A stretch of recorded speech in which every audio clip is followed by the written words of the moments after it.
Hi YouTubers. So welcome to my channel. My name's Megan Blanchard, and the idea that I want to talk to you about today is it's a creative portal theory that I have, and I think about this all the time. So the idea is the frequency with which you enter into your personal creative portal, your creative zone, changes your frequency as a person. Your frequency starts to attract different things. So in other words, the more that you step into your creativity, singing, writing, making art, the wider that portal starts to get and the bigger the ideas that start to come through. So people also say it takes years to become great at something. There is truth to this, that when it comes to learning your craft, of course, right? But creativity itself is something different. So some of the most powerful creative moments I've ever had early on when I was still learning how to sing and write songs, and I'm talking about like room-stopping, show-stopping moments, because there was an opening and it came through and it engulfed my body, right? So when that happens, something animates you and it uses you as a tool, and you don't even know what's gonna come out of you. So the more frequently you enter the portal, the wider it becomes, the more this is gonna happen. The more ideas start coming through, and then your whole life. The cool thing is when it's a spiritual practice, your whole life starts opening up, and you just start operating at a different creative frequency, and things just get better and better and better, and they go like that. I'm not an advocate of burning out. I think that living a gentle life and trying to sustain, like, you want to sustain the opening, right? You want to sustain the opening. You don't want to make it so big that you're burned out and you can't sleep and you're working so hard that you're popping pills to go to sleep and wake up. And I mean, nothing wrong with that. Sometimes we all have to do that. But what I'm saying is, like, you don't want to burn out at 27 years old, right? And then, you know, like we talked about last time, God is the song that you tune yourself back into. Okay, I want to say something really important here. You can't say, I'm gonna meditate for an hour every day for the next month and the portal's gonna blast open. That's just not how it works. Like, you have to be guided by your inner, your North Star, your compass, right? God, right? What do they say in The Artist's Way? Good, orderly direction. You have to be, so to get that compass, you kind of have to go there, but you kind of have to, it's not about the practice is what I'm saying. Like, the practice is you following your own intuition of what you're supposed to do. And so it's like a practice of what you're supposed to be doing in the rest of your life, right? We're supposed to be following our intuition, but we're practicing doing the most essential creative spiritual acts that way. When I meditate, I often end up meditating for a very long time, but the only way I meditate is I make sure that I only meditate for as long as it feels good. That's like an essential, important, and I learned that one in the Course in Miracles. Only meditate as long as it feels good, because if you start like expecting yourself to meditate for an hour every morning, you're going to stop doing it. It's going to stop being fun. That is goal orientation. That is the opposite of what I'm talking about here. I do not believe in goal orientation. Some people are goal oriented and driven, and they make a path and they plan it and they do it, and that kind of life would have me off a bridge. I am driven internally. I'm not driven by an external goal, because guess what? It could be the completely wrong goal, and that's happened to me so many times. But your desire is a clue. So, you could be doing it for the wrong reasons. Like, I'm walking and singing, and then today sitting down and meditating with singing bowls, but like that might not be what I do next week. Like you have to be malleable like wet clay. Something interesting that happens when you start entering the creative portal regularly is different parts of your life start merging together. Your spiritual practice becomes your creative practice. Your physical health walk becomes part of your creative energy. Walking your dog becomes time where you're thinking, and then you're getting ideas for a video or a melody, or you know, you start getting songs coming to you in your dreams and you wake up with them. Eventually there aren't any lines anymore between work, art, life. Like that is the creative life to me.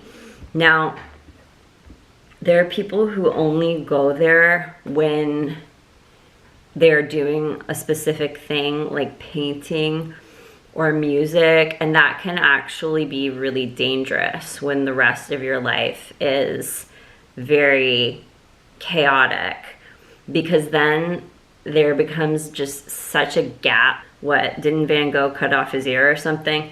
That is, I'm not talking about I want to be a famous singer. I'm talking about your whole life being a creative act.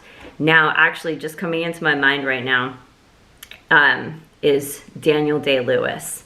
I mean, greatest actor of our time, I mean, he's not my generation, he's older than me, but I think he's the greatest actor of our generation.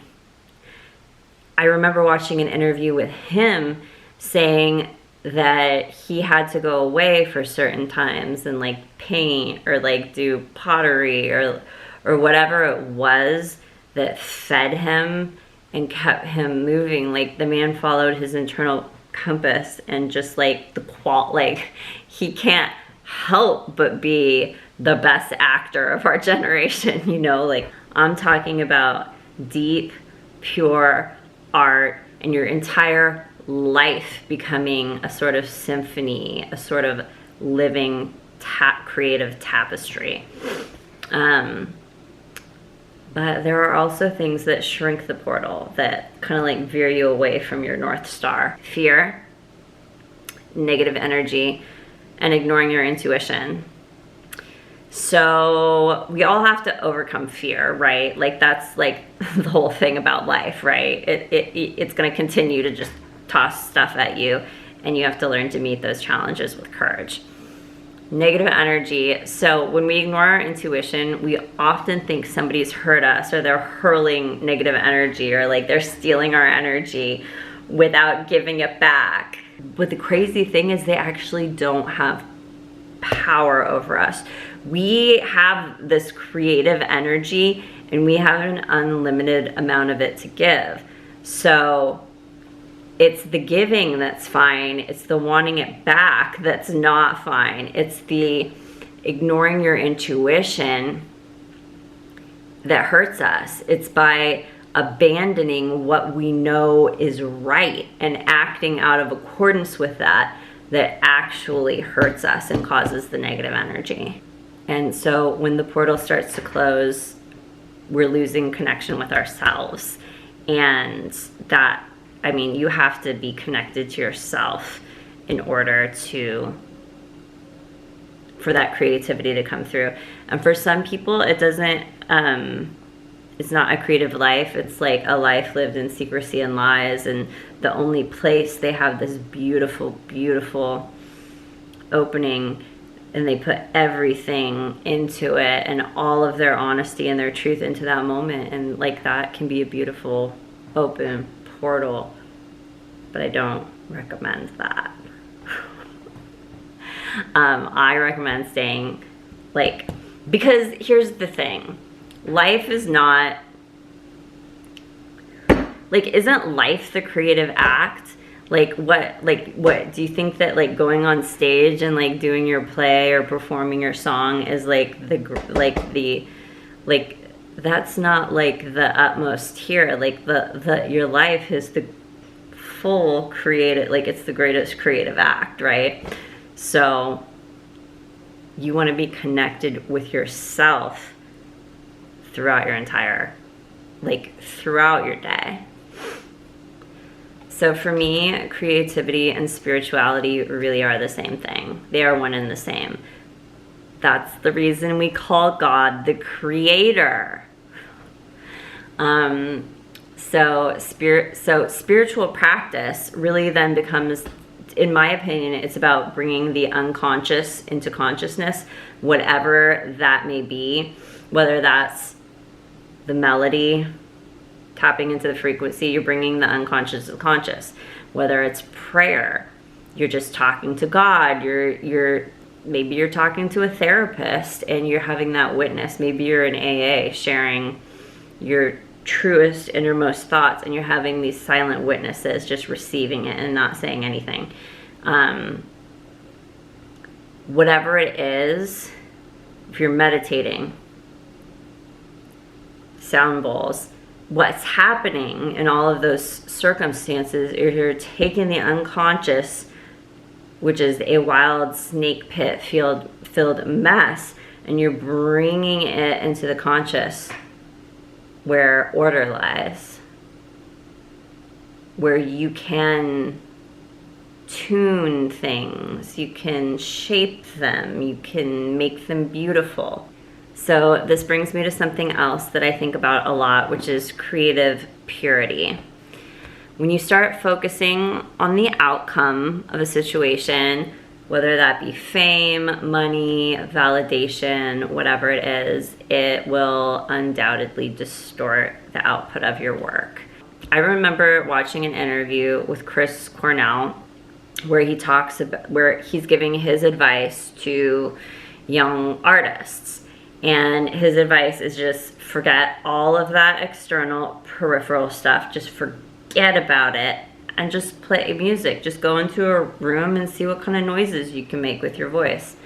Kurt Cobain said something similar in an interview where he was giving advice to artists. And, he said, it doesn't matter what you look like, it doesn't matter it matters what you sound like. Of course, that's different if you're Dolly Parton and your look is part of your creativity, right? But, and look at Kurt Cobain, like he was such a creative that he couldn't help but have a creative appearance, right?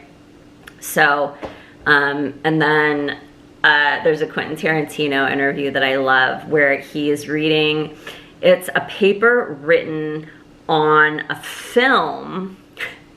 It's like a review about a film, and the review says, like, if you love film and you really love it with all your heart and you really love it, you can't help but make a good film. And so when it comes to the idea of the creative portal, the idea is to find a way to bring it into your life as much as and as often as possible so that your life becomes like a song.